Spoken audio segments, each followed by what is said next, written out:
끝이 나서야 그것이 축제였는지 싸움이었는지 알 수 있다면 그 어떤 끝이라 할지라도 허탈하거나 씁쓸할 것 같습니다. 결과에 상관없이 과정 속에서 축제처럼 즐길 수 있는 힘이 우리 안에 있으면 얼마나 좋을까요? 끝나지 않을 것만 같았던 입시의 터널을 지나 합격 통지서를 받아들고 제일 먼저 든 생각은 이럴 줄 알았다면 좀 덜 미워하고 좀 더 즐길 걸 하는 아쉬움이었습니다. 근데요, 늘 그렇듯 끝이 정말 끝인 건 아니잖아요. 또 다른 시작 앞에서 우린 얼마나 더 현명해질 수 있을까 고민해보게 됩니다. 어서오세요. 국민라디오 김은교의 일시적 순간에 오셨습니다.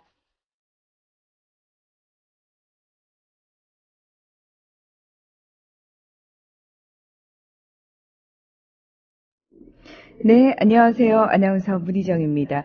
매주 목요일 3시면 김은교의 일시적 순간이 여러분을 찾아오는데요. 네, 교수님이 네, 아직 지금 열심히 달려오고 계신 관계로 제가 살짝 혼자서 여러분을 만날 수 있는, 독대할 수 있는 귀한 기회를 얻었습니다. 우리 행복한 둥이맘님께서 출첵 활기찬 문하나님의 목소리를 들으니 새벽에 우울함이 싹 가십니다. 맞아요. 긍정의 힘으로 전환하셨는데요. 개표가 생각보다 많이 늦어졌죠. 저희가 어제 8시부터 국민TV가 6.4 지방선거 개표 특별 방송을 시작을 했습니다. 저도 라디오 수중계를 계속 봤다가 저는 새벽 1시에 자체 종료를 하고, 라디오 수중계 종료를 하고, 그 뒤로도 국민TV 텔레비전은 계속 이어졌었죠. 그렇습니다. 사실 선거를 좀 축제처럼 즐겨보자라고 얘기는 했습니다만, 시간이 지날수록 많이 초조했던 것 같고요. 특히 어제는 정말 많은 분들이 애가 타고, 간절한 그런 마음이 아니었을까. 그리고 하루 종일 사실 마음 졸이신 분들 상당히 많을 겁니다. 저는 후보들도 후보들이었지만 선거 기간 내내 정말 최선을 다해서 자신의 자리에서 열심히 선거를 위해서, 그러니까 우리가 원하는 결과를 물론 이루기 위한 과정입니다만, 선거라는 가장 기본적인 민주적인 절차를 지켜내기 위해서 노력하신 이 방송을 함께하고 계신 모든 분들 정말 고생하셨다는 말씀 드리고 싶습니다. 그래요. 살짝 아쉬움이 남는 결과긴 합니다만 겸허히 받아들일 필요가 있다라고 생각을 하고요. 그리고 단호해질 부분에 있어서는 또 단호하게 책임을 요구하는 것도 저는 이어져야 된다라고 생각을 합니다. 그리고 무엇보다 우리 스스로 조금씩 더 이런 경험들을 통해서 좀 성숙해지고 깨어가는 그런 과정으로 받아들이고 조금 더 분발하는 계기가 되면 어떨까, 그런 생각이 듭니다. 우리 짱오빠님이 김은교 쌤에게는 살짝 죄송하지만 가끔은 이런 행운이 하셨는데, 네. 그런가요? 우리 플리포도님, 일시적 지각이라고 하셨는데요. 아마 김은교 교수님, 이윤호 선생님, 저와 함께 이 시간 방송을 진행하시는 이 두 분도 이번 선거에 있어서 그 누구보다 열정적으로 열심히 뛰어다니신 분들이 아닐까 싶어요. 이따가 오시면 여러분 격려 많이 해주시고 박수 많이 쳐주셔야 됩니다. 에디타님께서 뭔가 허전하면서 힘이 쭉 빠지는 느낌은 이곳이 부산이라서인가요? 하셨는데, 저도 사실 고향이 부산이잖아요. 저희 어머니께 좀 전에 전화를 드렸는데, 저희, 선거 끝났으니까 저희 어머니 그러더라고요. 아유, 시장이 내가 원하는 사람, 내가 뽑은 사람이 안 됐다고. 근데 교육감은 내가 뽑은 사람이 됐다고. 그렇게 말씀하시는 거 제가 들으면서 어머니가 되게 안타까워 하시더라고요. 근데 저는 딴 걸 다 떠나서요. 이번에 진보 교육감들이 굉장히 많이 배출되지 않았습니까? 저는 거기서 희망을 봤어요. 제 방송을 계속 들으시는 분들은 아시겠지만 저는 교육이라는 부분에 있어서 엄청나게 관심이 많은 사람입니다. 왜냐하면 그 교육이 바로 서지 않으면 사실 가장 스펀지처럼 쫙쫙 흡수하는 시기잖아요. 그 시기에 어떤 교육을 받느냐가 저는 굉장히 중요하다라고 생각을 하는데요. 이번에 정말 많은 곳에서 진보, 민주, 단일 후보 교육감들이 당선이 많이 되지 않았습니까? 적어도 4년간 우리 아이들은 굉장히 조금 안정적으로 저는 교육을 받을 수 있다라는 생각이 들어서 살짝 안심한 부분이 있었습니다. 예. 뭐 제가 학부모는 아닙니다만, 단순히 아이들을요, 학교가 키우고 부모가 키운다라고 생각하는 그 사고부터 저희가 틀을 깨야 되는 거거든요. 아이들은 마을이 키우고요. 아이들은 사회가 키우는 겁니다. 그러니까 다시 말해서 다 같이 공동 육아를 하는 게 맞습니다. 교육은 공동으로 이루어져야 되는 거거든요. 교육 주체인 선생님과 학부모에게만 맡겨놓을 문제가 아니라는 걸 우리가 늘 깨달으면서 살고 있지 않습니까? 그렇죠? 예. 그런 상황 속에서 저는 그나마 조금 희망을 걸어볼 수 있는 선거 결과가 아니었나. 개인적으로는 그렇게 생각을 합니다. 예. 미친 기타님, 문희정의 일시적 끌림. 아르텔라님, 여기서 이러시면 곤란합니다. 예. 교수님 오늘 휴가 드리면, 예. 여러분, 저 휴가를 좀 주시면 어떠세요? 예. 그건 앙대요. 예, 그러시죠? 예.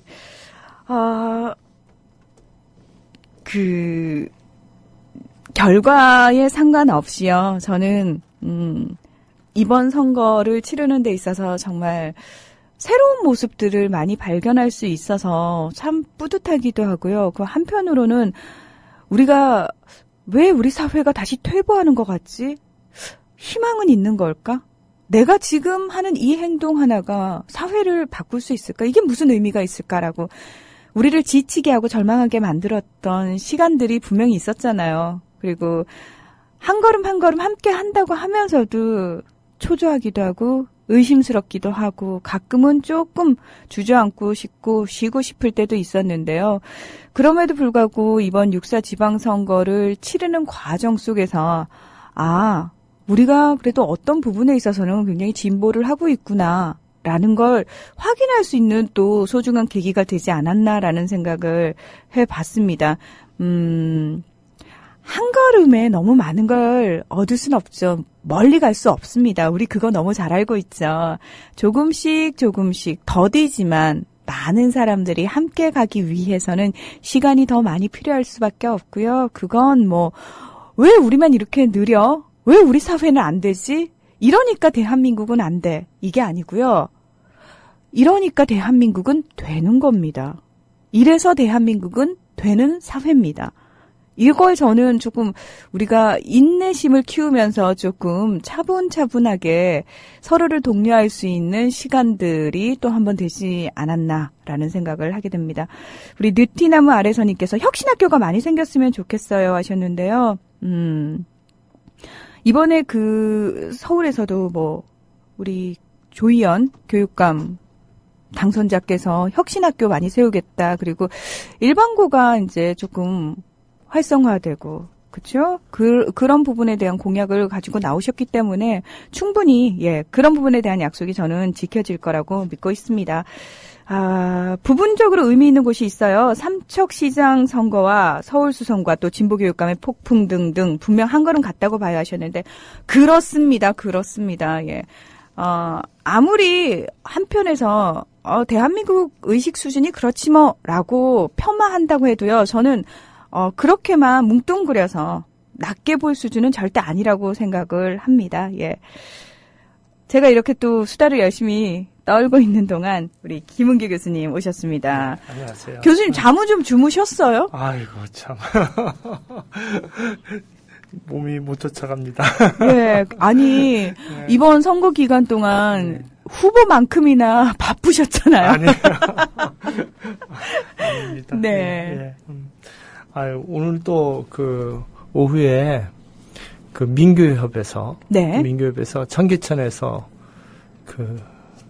5시 지금 교수님들이 모여서 계속 연이어서 세월호 참사에 대한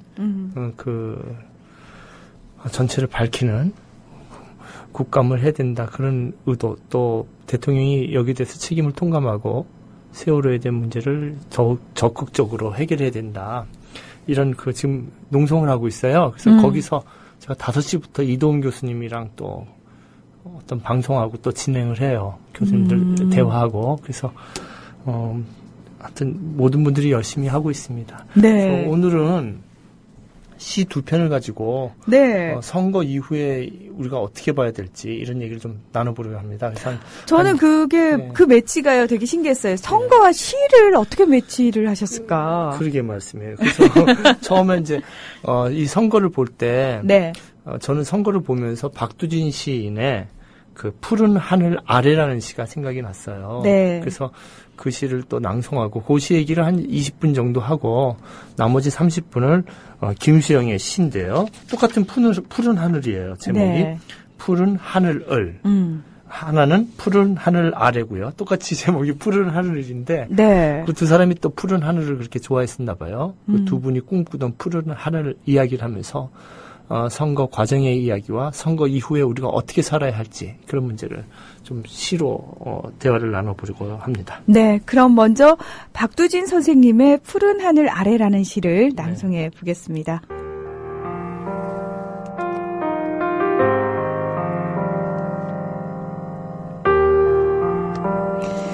내게로 오너라. 어서 너는 내게로 오너라. 불이 났다. 그리운 집들이 타고 푸른 동산 난만한 꽃밭이 타고 이웃들은 다 쫓기어 울며 흩어졌다. 아무도 없다. 이리들이 으르댄다. 양떼가 무찔린다. 이리들이 으르대며 이리가 더불어 싸운다. 살점들을 물어댄다. 피가 흐른다. 서로 죽이며 잡고 서로 죽이며 죽는다. 이리는 이리로 더불어 싸우다가 이리는 더불어 멸하리라. 처참한 밤이다. 그러나 하늘의 별들이 남아있다. 날마다 아직은 해도 돋는다. 어서 오너라. 황폐한 땅을 새로 파 이루고 너는 나와 씨앗을 뿌리자. 다시 푸른 산을 이루자. 붉은 꽃밭을 이루자.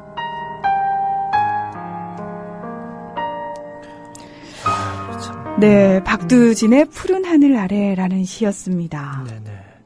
이제 4연까지 있는데 일단 3년까지만 한번 읽어봤어요. 사연은 이따가 나오기 때문에 다시 네. 제가 낭송을 부탁드리려고 하고요. 근데 문 선생님 이렇게 해숙해지신 것 같아요. 저요? 잠을 못 주무신 것 같아요. 예, 저도 어제 예, 그냥 선거 방송을 좀 하느라고. 예, 볼이 쏙 들어가셨어요. 그냥 방송하느라고 정신이 없으셨죠? 네. 모두 다. 아유, 그래서 오늘 이제 이 시 가지고 이야기를 좀 열려고 합니다. 근데요, 박두진 선생님은 저희가 학창 시절에 청록파라고 네네. 배웠어요. 예, 예. 근데 이 푸른 하늘 아래라는 시를 읽으면서요, 문득 그냥 청록파로 알기에는 너무 아까운 분이 아닐까라는 생각이 드는데요. 박두진 시인 어떤 분이신가요? 저는 이제 박두진 선생님을 계속 모시고 이제 설날 때마다 찾아뵙고, 예, 제가 대학 갈 때 이제 국문과에서 시를 가르치시고 3학년 때 이제 정현종 교수님이 오셨어요. 정현종 시인이 박두진 선생님 은퇴하시고. 근데 그 이후에도 제가 계속 찾아뵙죠. 설날 때마다. 저희가 교과서에서만 배우는 그런 분을 직접 만나서 이렇게 강의를 들으시고. 늘 이렇게 찾아뵈면은 네. 말씀이 적으시고 낮게 설날 때 얘기하세요. 그다음에 이제 곡주를 이렇게 만들어 주세요. 직접이요? 아니, 사모님이. 사모님께서. 사모님 아동문학가이신데 지금도 이제 살아계신데 곡주를 만들어서 그 제자들한테 따라주고 그리고 늘 이제 집에서 요가도 하시고 그래서 이제 너무 좋은 말들 지금 아주 살아계신 것처럼 제가 기억을 하죠. 그래서 제가 이제 박사학위 논문이 박두진의 상상력 연구예요. 선생님 가지고 시를 연구해서 썼죠. 네. 그래서 이제 박영사라는 출판사에 박두진의 상상력 연구라는 책이 나와 있는데요. 원래 제목은 빛의 힘, 돌의 꿈이라는 제목이었어요. 그래서 부제가 박두진의 상상력 연구인데 가스통 바슐라르라는 불란사학자의 이론을 이용해서 박두진의 초기 시에는 빛이 많아서 그 빛이 힘을 내고 후기 시에는 돌에 대해서 많이 쓰셨어요. 그래서 돌의 꿈이다 해가지고 박사학위 논문을 썼는데, 그 논문이 그 국문학과에 안 꽂혀 있고 가끔 국회 도서관이나 이런 데 가면 무슨 광석학과, 탄광학과 이런 데 가서 꽂혀 있어요. 제목이 그래가지고. 그래서. 아이쿠야. 단행본 낼 때는 별 수 없이 그냥 평범하게 내자. 그래서 박두진의 상상력 연구 이렇게 해서 냈습니다. 굉장히 당황스러우셨겠어요, 교수님. 근데 이분의 시에서는 초기 시에는 정말 빛과 후기 시에 가면 돌이 굉장히 중요한데요. 또 여러 가지 제 학위 논문 보면 많이 나와 있는데 선생님이 제가 여쭤보면 선생님 대표작이 뭐예요? 그러면 3, 40권을 낸 시인이시고 산문집만 한 30권 내셨어요. 네. 근데 나는 4편밖에 없네 이렇게 얘기하셨어요. 그렇게 많이 시집을 내시고 그랬는데 그래서 4편이 뭐예요, 선생님 대표작? 그러면은 묘지송 데뷔했던 묘지송. 그 다음에 해야 떠라 하는 해. 네. 그 다음에 그 4.19 때 썼던 우리의 깃발은 내린 것이 아니다. 그 3편 얘기하시고, 그 다음에 뭐 향연이나 도봉 가끔 이렇게 왔다 갔다 하시는데, 변하지 않는 자신이 대표작은 3편을 얘기하셨어요. 그 기억이 나고, 이분한테 이제 뭐 빛이라든지 이런 게 굉장히 중요한데, 이따 노래가 있으면 한번 들을 수 있을지 모르겠어요. 양희은 선생님이 부르던 하늘이란 노래가 있어요. 네, 저 찾아볼게요. 내게로 온다. 멀리 멀리 내게로 온다 이거죠. 흘랄랄랄라 흘랄라 흘랄라 흘랄라 흘랄라 흘랄라 흘랄라 하는 노래 있잖아요. 직접 하늘이 내게로 온다. 예. 라이브를 하셔도 그 노래하고 이제 마그마가 불렀던 해야 떠라 그거 있잖아요. 네. 근데 선생님이 그 노래를 좋아하셨어요. 그 할아버지인데 네. 가끔 저한테 정말 역동적인 그런 정말 그것을 그래서 이따가 그 하늘 노래를 우리가 하늘에 대해서 얘기 나눌 때 김수영하고 얘기할 때 한번 좀 들어봤으면 하는 생각이 납니다. 그리고 이제 선생님 이제 친일시를 제가 놀랐던 것이 39년에 이제 문장에 정지영 추천으로 데뷔하셨는데 그때 뭐 거의 추천하자면 데뷔하면 그야말로 막 친일시 강요가 들어오던 시기였거든요. 막 쓰게 만들고 강연하게 만들고 그래서 뭐 이광수 뭐 이런 사람들은 뭐 정신없이 전국을 다니면서 강연을 하는 거예요. 요즘에 선거 유세하듯이. 그래서 돌아가신 저희 아버님은 그 이광수의 강연을 듣고 막 정말 너무너무 감동을 했대요. 철원에 와서 강연 듣고 막 우리도 천황 폐하를 위해서 싸우자 그러고 막 그 자리에서 일어나는 친구들이 생기고 그렇게 막 강력한 그 파워가 있었대요, 강연들이. 그러니까 네. 그렇게 훌륭한 재능을 하필이면 그런 데다 쓰셨을까, 이광수 선생님은요. 예, 그러게 말이에요. 네. 그래서 제가 그래서 물어봤죠. 박준희 선생님한테. 네. 돌아가시 전에, 아니, 선생님 왜 이렇게 친일시를 안 쓰셨나고. 그때 다 친일시 쓸 수밖에 없었는데, 근데 선생님이 제가 말투로 흉내 낼 수 있을지 모르겠습니다. 기억이 잘 안 나는데. 그때 흉내 잘 내는데, 이게 턱이 좀 이렇게 나오셔가지고, 나는 서정주에 비하면 유명하지 않아서 그래. 이렇게. 굉장히 겸손하시네요. 예. 그때 서정주는 유명했고 나는 나 같은 사람 누가 오나 뭐 이런 식으로 대화를 하시는 분이세요. 예, 조용히. 그래서 이제 본인 친일시 안 썼다고 그랬는데 돌아가시기 전에 한 치매로 한 3년 정도 고생하셨거든요. 못 알아보세요. 제자도 못 알아보고 말을 못 하고 그냥 멍하니 앉아 계세요. 의사 선생님이 이제 말도 못하게 하고 그다음에 이제 글 못 쓰게 하고 이렇게 해서 돌아가셨어요. 90년대 말에. 근데 이제 그때 이제 이분이 친일시가 아니라 항일시를 썼다는 것이 밝혀졌어요. 근데 그 항일시를 이제 발표하면 잡혀가고 또 그러니까 그다음에 또 일본어로 안 쓰고 한국말로 쓰면 잡혀가니까 네. 우리나라 말로 굉장히 시를 많이 쓰신 거예요. 근데 뭐 뱀이 비슷한 이 시가 그런 시의 계열이에요. 뱀이 물고 이런 시들이요. 네. 그러니까 이게 그 중에 한 편에 들어가 있더라고. 푸른 하늘 아래가. 그래서 네. 여기 1년에 보면 내게로 오너라. 너는 내게로 오너라. 근데 이 불이 났다. 그 세상이 불이 난 거 아니에요. 폭격이 일고 사람들이 다 불타 죽고 2차 세계대전에 푸른 동산 남만은 꽃밭이 타고 이웃들은 다 쫓겨 울며 흩어졌다. 아무도 없다. 이게 지금 우리의 현실도 이렇잖아요. 세월호 사건이 터지고 정말 이웃집에다 마음에 불이 나고 다 죽어버리고 사람들이 정말 살아있지만 호모 사케르죠. 리빙 데드 살아있는 죽음들이죠. 다 좀비들이고 그런 상황이 우리한테 있었던 것이죠. 그래서 선거를 보면서 이 시 정말 죽어가는 모두 우리들의 마음이 생각이 났었습니다. 네. 그래서 이 시에 대해서 조금 더 얘기해 볼까요? 네네. 네. 그래서 이제 이연이 있는데 이연 한 번만 다시 한번 읽어주시겠어요? 그냥 네. 이리가 이리로 더불어 싸운다. 살점들을 물어댄다. 피가 흐른다. 서로 죽이며 잡고 서로 죽는다. 이리는 이리로 더불어 싸우다가 이리는 이리로 더불어 멸하리라. 이번에 이제 선거가 끝나는데 저는 이제 페이스북에 제가 뭐 공유는 안 하지만 굉장히 보수적인 분들도 저한테 많이 이렇게 친구 중에 있어요. 근데 제가 이제 그 어떤 그 생각 없는 이런 분은 아니고 그래도 보수 중에서 좀 건실하게 글을 쓰시는 분은 제가 친구 관계를 맺고 있거든요. 근데 어떤 한 분이 이렇게 쓰셨더라고요. 그 보수가 교육감이 다지고 그다음에 그나마 이번에 선거에서 새누리당이 이렇게 버텼지만 대부분 진 지역들은 욕망 때문에 졌다. 욕망 때문에. 다 그냥 세네 명이 한꺼번에 나온 거예요.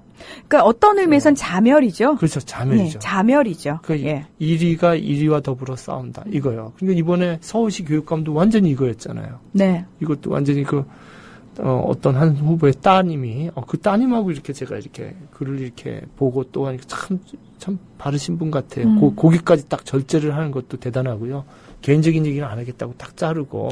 어떤 의미에서는 아버지보다 딸이 훨씬 더 어른스럽더만요. 아유, 하여튼. 그런데 하여튼 그 이후의 상황이 서로 물어뜯은 거 아니에요. 문용린 씨가. 거기서 문용진 씨가 좀 멋있게 대처를 했다면, 이제 조희연 대표가 정말 잘한 거예요. 그러니까 조희연 당선자께서 그런 말씀하셨거든요. 네. 그렇게 그런 가정사에 사실은 네네. 빛과 어둠이 다 있잖아요. 우리도 그렇죠. 왜 일상적으로. 예. 예. 근데 그 부분을 그렇게 어떤 개인사를 들추어내서 얘기하는 것 자체가 비교육적이기 때문에라고 절제하셨거든요. 네네네. 그래서 저는 그 얘기를 들으면서 이분이 정말 뼛속까지 교육자시구나라는 생각을 했습니다. 네. 네. 그러니까 아주 균형 있게 저도 이제 한 번만 딱 쓰고요. 그 다음은 페이스북에 쓰지를 않았어요. 딱 해가지고 요거 너무 이제 개인사인데 근데 이게 고 후보가 국회의원이 된다든지 뭐 구청장이 된다든지 그런 문제는 없어요. 근데 교육감에 대한 문제이기 때문에 그건 사실은 엄청나게 결격사유일 수 있습니다. 분명히. 정말 문제죠. 네. 안 되죠. 그래서 저는 이제 한 번 올렸어요. 한 번 올리고 그 다음은 이제 언급을 안 했어요. 언급을 안 했는데 이번에 보면은 이제 이리가 이리와 더불어 싸운다 이런 상황들이 꼭 보수에만 있는 것이 아니라 진보에도 있고. 그렇죠. 우리가 살아가는데 쓸데없는 욕망 때문에 우리 삶을 망치는 경우가 많다는 것을 이번 선거와 이 시를 통해서 우리가 한번 다시 깨닫는 것 같아요. 우리가 살면서요. 네네. 교수님 참 아슬아슬하게 선타기를 할 때가 참 많은데요. 네네. 문득 어디까지가 열정이고 네네. 어디서부터가 욕망인지에 대해서 늘 깨어있지 않으면은 자칫 잘못하면 바로 욕망? 사심? 네네. 욕심으로 넘어가기 참 쉬운 세상에 살고 있구나라는 생각을 하게 돼요. 그러게 말이에요. 그래서 이리가 되지 않기 위해서는 자기를 욕해주는 친구 관계를 만드는 게 굉장히 중요한 것 같아요. 자꾸 자기를 잘못된 걸 넌 잘못했어 이렇게 지적해줄 수 있는 친구들. 네. 그런 친구들이 전 조희연 대표 옆에는 많았어요. 제가 캠프를 갔었거든요. 저는 이제 선거 끝났으니까 하는 얘기인데 제가 할 수 있는 힘껏 같이 했어요. 근데 보니까 참 좋은 홍보보좌관 김홍렬도 참 좋은 사람이고 이도훈 교수라고 한양대학교 교수예요. 참 중심을 잡고 절대로 앞에 안 나서죠. 얼굴 안 내놓고 이런 옆에서 보좌하는 친구들 욕해주고 균형을 잡아주는 친구들 이리가 되지 않도록 이런 것들이 굉장히 중요한 것 같습니다. 그래서 이제 박두진 시인이 원했다는 해방의 그러니까 이런 시를 해도 그렇고요. 그 유명한 해도 그렇고 이 청록집에 1946년에 발표가 됐지만 사실은 다 그 전에 한글로 써놨던 시들이에요. 그래서 암흑기에서 박두진 시인이 원했던 세상. 그 세상을 한번 사연인데요. 아까 낭송을 안 했는데 네. 새로 푸른 동산에 그 부분을 한번 낭송해 주시면 감사하겠습니다. 새로 푸른 동산에 금빛 새가 날아오고 붉은 꽃밭에 나비 꿀벌떼가 날아들면 너는 그때 나와 얼마나 즐거우랴. 섭게 흩어졌던 이웃들이 돌아오면 너는 그때 나와 얼마나 즐거우랴. 푸른 하늘 아래 남만한 꽃밭에서 너는 나와 마주 춤을 추며 즐기자. 춤을 추며 노래하며 즐기자. 울며 즐기자. 어서 오너라. 네. 근데 참 어제 손석희 씨 대단해요. 어제 방송하는데 JTBC밖에 없더라고요. 검은 넥타이 메고 여자 아나운서들도 하얀 옷에다가 검은 이 치마 스커트라고 그러죠? 그걸 네. 입었어요. 그러니까 그런 시기에도 슬픔을 잊지 않는 거예요. 그 균형 감각이 대단한데 박원순 씨도 대단한 것이 승리했으면 서울시 광장에서 국민들과 예전에는 막 기쁨을 나눴잖아요. 근데 이번에 절제해가지고 이 마지막 사연처럼 춤을 추며 즐기자, 울며 즐기자 이런 부분을 삼가했죠. 굉장히 같이 그러니까 울며 즐기자죠. 울며 즐기자. 우는 사람들과 같이 하는. 그래서 이분은 이제 박두진 시인은 이걸 바랐던 것이 해방된 조국을 보면서 이렇게 쓰신 거죠. 나라가 해방되기를 바랬고. 근데 또 이제 푸른 하늘이라는 시를 또 쓴 분이 있거든요. 네. 제목이 조금 바뀌는데 박두진은 푸른 하늘 아래인데 네. 김수영 시인은 푸른 하늘 을입니다. 네. 그래서 요 시를 한번 읽고 또 어떻게 틀린지 같은 푸른 하늘이 어떻게 틀린지 한번 대화를 나눠보겠습니다.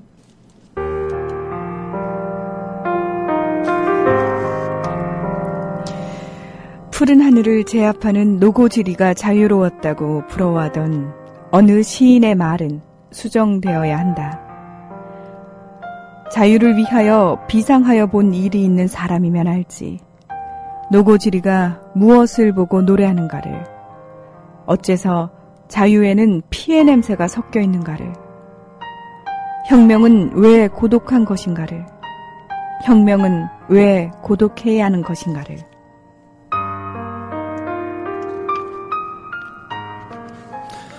이게 저는 좀 이 시가 참 좋네요. 이 시가 참 좋아요. 이거 교과서에 실려 있거든요. 저희가 이 시간에 예전에 이 시를 한 번 또 다룬 적이 있었어요. 아니 이 시는 한 부분만 얘기했을 거예요. 예, 그렇죠. 부분이요. 부분만 얘기를 했었어요. 그러니까 혁명은 왜 고독한 것을. 예, 그렇죠. 그 부분이요. 그걸 오늘 깊이 좀 생각을 좀 해보려고 합니다. 그러니까 지금부터 하는 얘기는 이제 선거 이후에 사람이 어떻게 변해야 되겠다는 것을 선거 이후에 우리가 어떻게 살아야 되겠냐. 그 문제를 이 시를 생각하면서 한번 생각해 보려고 합니다. 아까 푸른 하늘 아래는 선거 과정에 있었던 것이고요. 근데 여기 푸른 하늘을 제압하는 푸른 하늘 얘기가 나오는데. 네. 이거 새 아세요? 노고질이. 네. 우리 왜 시조나 시에서 많이 만나는 새잖아요. 노고질이 우지진다. 뭐 이런 얘기도 말이에요. 나오고. 네. 근데 어떤 새인지는 저 잘 몰라요. 사실은. 아시면서 또 이렇게 또 모른 척을 하세요. 네. 종달새. 우리 네. 지지배배 했고. 요즘에 이름도 없어졌는데 스카이락이라고 있었잖아요. 레스토랑. 어디요? 간판 이렇게 아주 스카이락이라고. 종달새 레스토랑이라고 외국 체인점 패밀리 레스토랑. 저 잘 모르는데요. 네. 그런 패밀리 레스토랑이 있었어요. 한 10여 년 전에.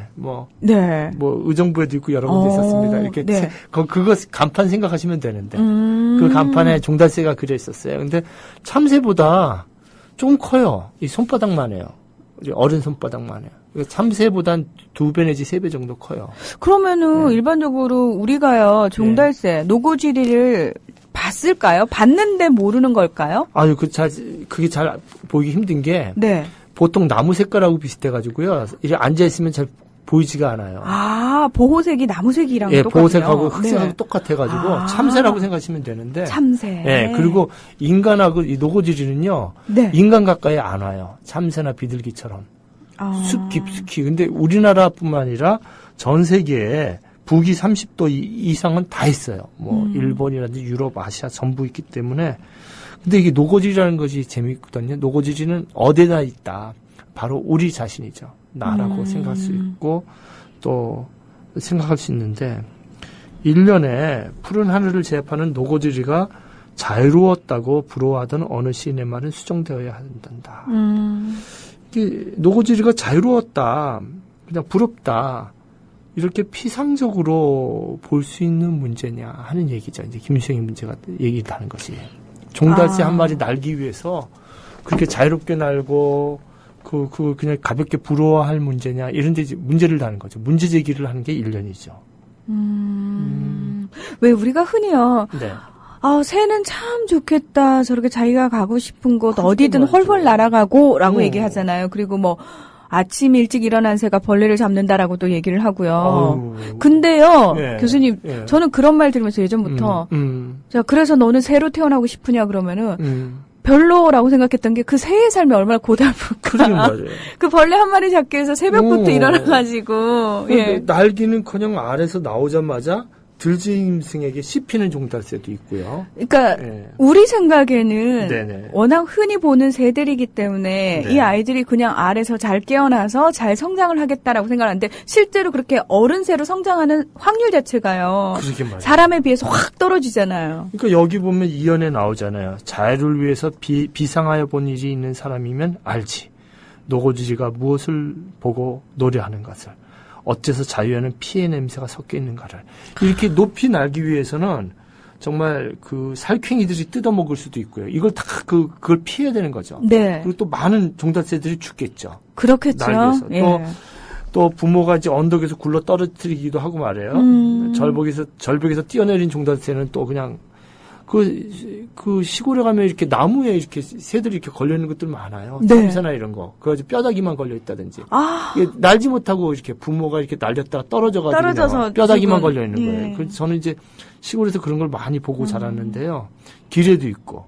그러니까 한 마리 노고지리가 자유롭게 날기 위해서는 정말로 어째서 자유에는 피의 냄새가 섞여 있는 것을 높이 날기 위해서는 정말 피의 냄새가 섞여 있는 거예요. 그러니까 우리가 혁명은 단 한 번의 날개짓으로 성취되는 것이 아니라, 그래서 제가 어제 트위터에다도 썼는데, 선거는 이게 한 번 있는 게 아니거든요. 매일이 선거죠, 매일이. 네. 그리고 남의 선거하는 것이 아니라 사실은 내 자신에게도 바르게 살고 있는가 매일 선거를 해야 되는 거죠. 매일 투표를 해야 되고, 정말 매일 날개짓을 하듯이. 근데 여기서 나오는 이 피의 냄새가 섞여 있는가, 요게 문제인데요. 그냥 이거는 신체적인 피만 얘기하는 것인가, 이런 얘기를 할 수 있겠죠. 그 얘기를 좀 나중에 하기로 하고요. 네. 근데 이제 그 얘기는 나중에 하기로 하고, 일단 푸른 하늘 얘기를 좀 한번 얘기하고, 그다음에 노래를 한번 들어볼까 싶어요. 그러게요. 네. 푸른 하늘을까지가 딱 시 제목이잖아요. 네네네. 그러니까 어떤 의미에서 노고지리의 얘기를 하고 있는데 왜 제목을 네. 푸른 하늘이라고 지었을까? 그러니까 을자가 중요한 거죠. 그렇죠. 여기서 그러면 네. 푸른 하늘이라는 게 뭘 의미하는 걸까? 그러니까 박두진은 푸른 하늘 아래라는 것은 거기서 이제 살고 싶어하는 마음인데, 네. 여긴 푸른 하늘 하는 건 아직까지 푸른 하늘이 안 된 거죠. 그 미래지향으로 푸른 하늘을 향해서 뒤에 문장은 독자가 완성해야 되는 거죠. 시라는 이런 겁니다. 암시죠. 너스레 떨고, 시의 완성은 종이에서 완성되는 것이 아니라 우리들의 상상력 속에서 완성시키는 거죠. 그걸 김수영은 정확히 아는 거예요. 당신들이 이 시를 완성시켜봐라, 이 얘기죠. 그러니까 푸른 하늘을 뒤에 단어를 넣어야죠. 그거는 그 문장 동사를 넣어야 되는 건 이 방송을 들으시는 분 누구나 넣을 수 있죠. 한번 넣어보세요. 여러분들이 푸른 하늘을 향해 가자. 푸른 하늘을 날자. 날자. 뭐가 있을까요, 또? 푸른 하늘을 이고 살자. 뭐든지 할 수 있겠죠. 네. 그죠? 그래서 어떻게 보면 박두진의 푸른 하늘 아래가 1947년에 실렸으니까 김수영이 이 시를 읽었을 가능성도 있어요. 두 분이 이제 같은 시대 사람이고, 네. 거의 한 13년이 지난 다음에 쓴 시니까요. 그러니까 이 시가 푸른 하늘, 이 을이라는 시는 1960년 6월 15일 날 발표됐는데, 4.19가 일어나고 2개월 후에 쓴 거예요. 그러니까 우리 이제 선거가 어제라고 해도 되나요? 예, 네. 예, 6.4 선거니까. 네네.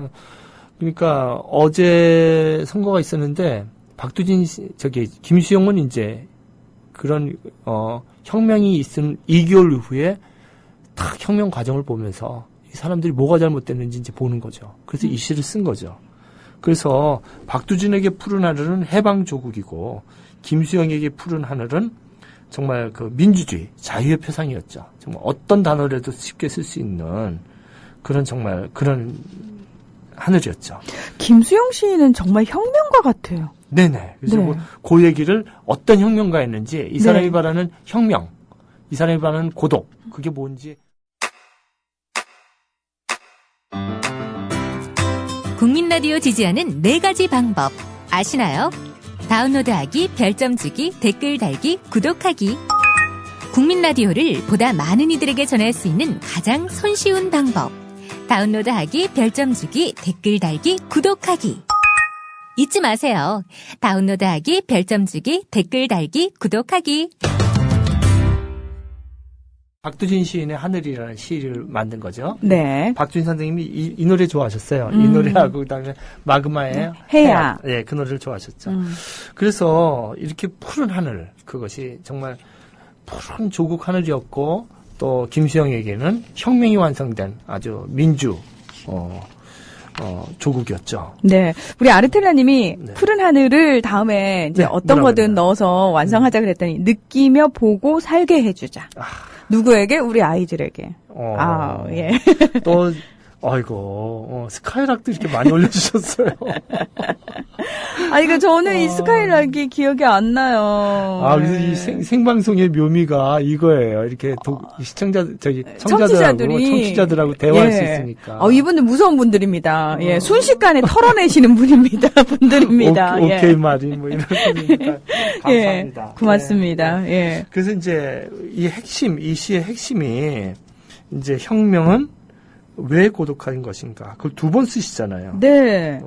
혁명은 왜 고독해야 하는 것인가? 첫 번째는 고독한 것인가? 왜 고독해야 하는 것인가?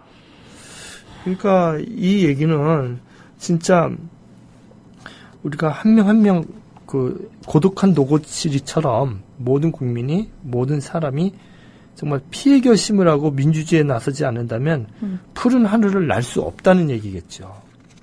그러니까 우리가 민주주의를 하는 데 있어서 사실 가장 걸림돌이라고 한다면은 네네. 소위 말해서 무임승차하려는 마음이요. 우리 안에 있는 마음이요. 그러니까 네네.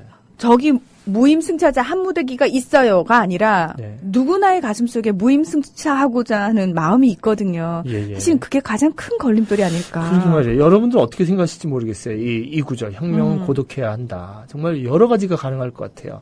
그 고독하지 않게 예전에 87년도 체제 보면은 사람들은 김대중이나 김영삼만 바뀌면은 혁명이라고 생각하고 자기는 고독하지 않았던 거예요. 그러니까 그분들한테 위임하는 거죠. 그렇죠. 예. 그러니까 한 명 한 명 끼어져 있고 그런 것들이 준비가 안 됐던 거죠. 사람들 개별 그냥 확 나와서 거리에 나와가지고 민주주의를 외치고 그다음 끝나버린 거예요. 그렇죠. 누군가 영웅처럼 나타나서 짜잔하고 정리해 줄 거라고. 시대를 잃어버리고 예. 또 그랬는데 바로 이 시에 대해서 김수영이 이제 일기를 쓴 부분이 있어요. 그걸 보면 이 사람이 생각했던 혁명과 고독과 피해 의미가 좀 느껴오면 오거든요. 그래서 네. 이야기를 하면은 오늘 시간이 마무리될 것 같습니다. 한번 낭송을 부탁드립니다.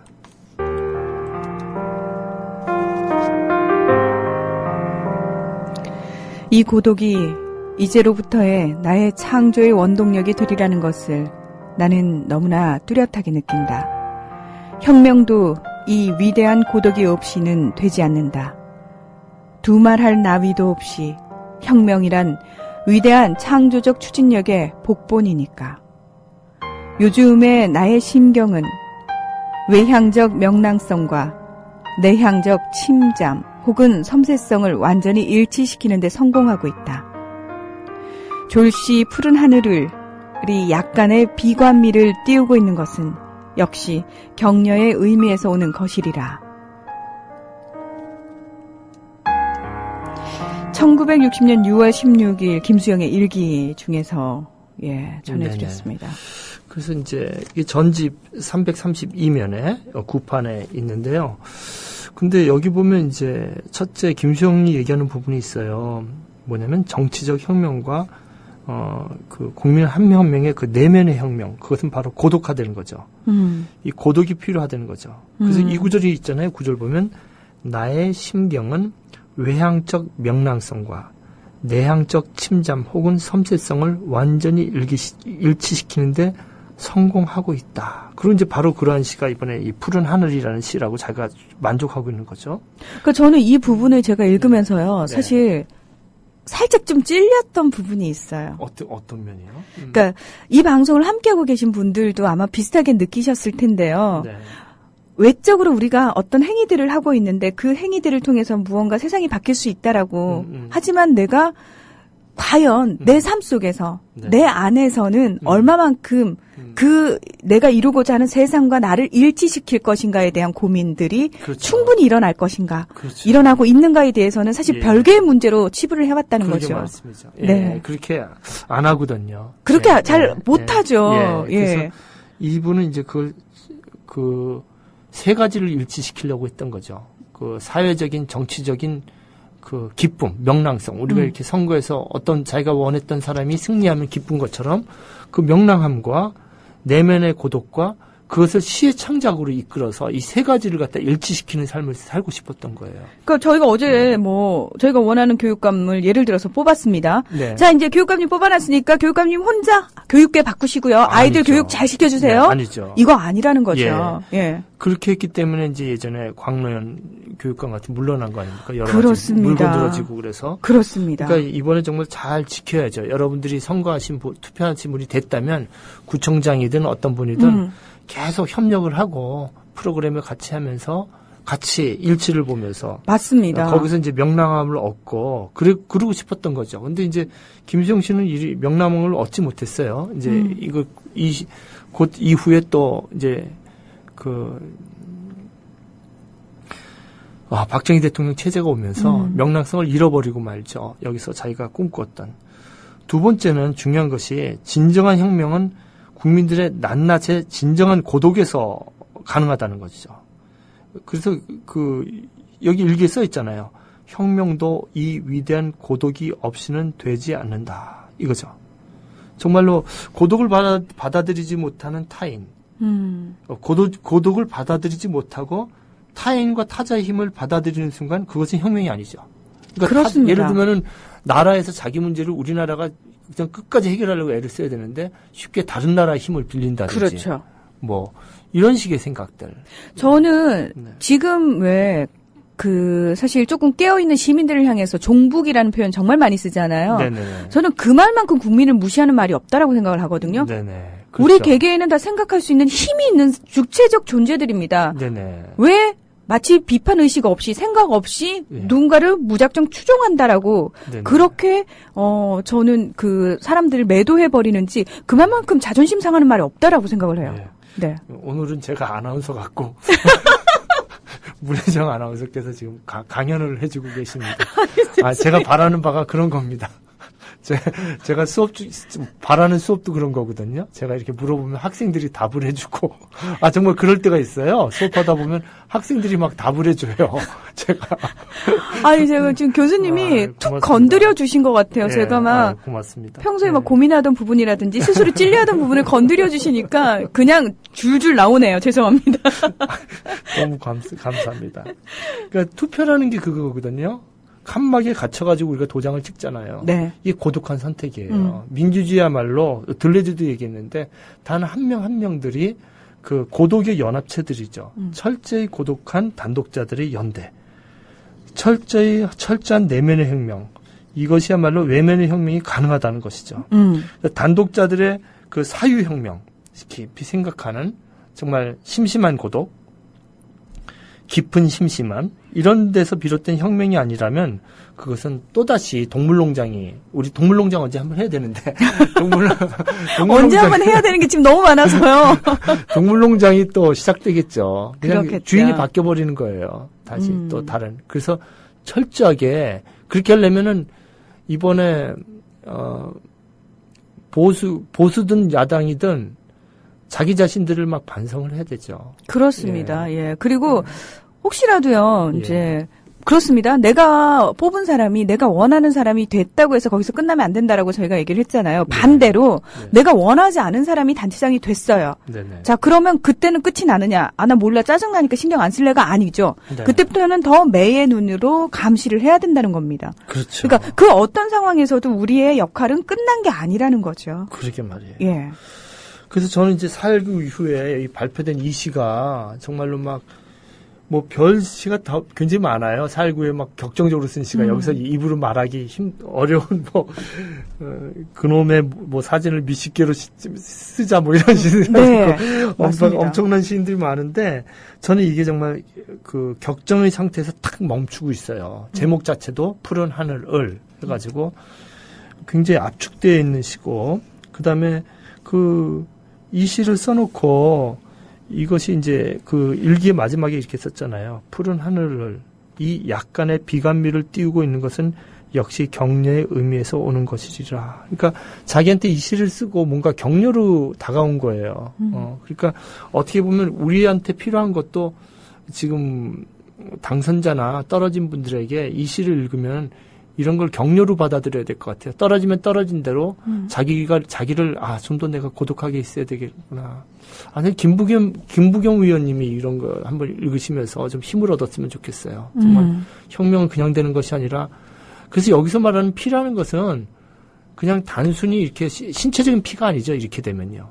그야말로 매일매일 처참하게 피투성이가 되도록 매일매일 자기를 닦고 가는 정말 용맹정진의 세계라고 할 수 있겠죠. 이 피는요. 그렇게 읽을 수가 있겠습니다. 그래서 저는 이 시가 정말 신동엽의 껍데기는 가라 1967년에 나온 시, 그 다음에 고은 선생님의 화살 1978년에 나온 시처럼 정말 결론적으로 혁명이란 단순히 사람을 바꾸거나 계급을 바꾸는 문제가 아니라 치열하게 깨달은 단독자들의 역사적 총체다.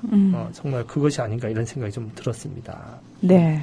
근데 사족이지만 저기 제가 이제 이영준 경희대 교수님은 제 선배님이라서 제가 형님 하는데, 이영준 형님이 이제 오랫동안 민음사 편집 주간을 하시고 김수영 전집을 이제 편집하신 분이에요. 근데 이번에 나온 책은 새로 나온 판본은 2014년에 나온 거는 한자를 다 없애버렸어요. 원래 김수영 시인의 시에는 한자가 들어가 있죠. 네네. 그래서 네. 이 한자는 강조하고 싶어서 한자를 넣는 거잖아요. 시인이. 네. 이걸 한글로 다 바꿔버리니까, 저는 좀 이걸 참 그렇더라고요. 그래서 김수영 6필 시고전집이라고 굉장히 비싼 책인데, 네. 이걸 원고지를 대조해보기도 하고 그러는데, 저는 구판본을 보시면요. 옛날, 김수영 전집 옛날에 나온 걸 보시면은, 여러분 한자로 써진 부분을 보실 수가 있습니다. 그래서 제 페이스북에 올린 것은 한자로 돼 있는 옛날 판본인데요. 저는 이 두 편의 시를 읽으면서 좀 누구의 말로 종합을 하고 싶냐면 김대중 대통령의 말로 종합을 하고 싶어요. 그래서 김대중 대통령을 싫어하시는 분도 있고 비판하시는 분도 있겠지만, 저도 굉장히 비지라고 그러죠. 비판적 지지라고 해가지고, 어떻게 보면 참 기회주의적 입장인데, 저는 계속 김대중 대통령을 비지했어요. 비판적 지지하는 입장이었는데, 돌아가시고 나니까, 이런 분만 큰 분도 참 없구나. 돌아가시고 나서 이 정도 대처할 만한 분이 참 없구나 하는 생각이, 참 우리나라의 인물이 이렇게 없나 하는 생각도 좀 들고 그렇습니다. 정말 큰 어른이셨죠. 네. 예. 그래서 우리가 두 편의 시를 얘기했는데, 박두진의 푸른 하늘 아래, 그 다음에 김수영의 푸른 하늘을 읽고, 그리고 단독자가 되기 위해서 어떻게 실천해야 되는가, 김대중 대통령께서 해주신 말씀을 한번 읽어주시면 어떨까 싶습니다. 예. 나쁜 정당에 투표하지 말고, 나쁜 신문을 보지 않고, 집회에 나가고, 인터넷에 글을 올리고, 하다못해 담벼락을 쳐다보고 욕이라도 할 수 있다. 하려고 하면 너무 많다. 2009년 6월 11일 남북 공동선언 9돌 기념식 강연에서 하신 말씀이십니다. 네. 예.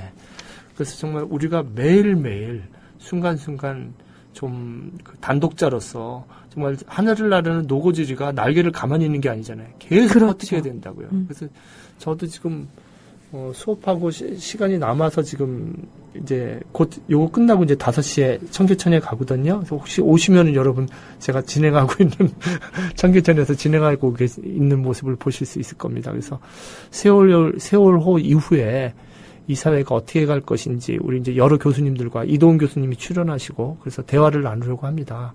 청계천에서 교수님들이 민교육 교수님들이 많고요. 이번에 사실은 조선일보에서 정교조 승리라고 나왔는데 네. 사실은 민교협 승리이기도 해요. 김석준 교수나 다 조희연 교수는 의장이었고요. 작년까지 의장이셨고 그래서 숫자를 얘기하기는 좀 어색하고요. 민교협 소속 교수들이 굉장히 많이 이번에 당선이 됐어요. 네.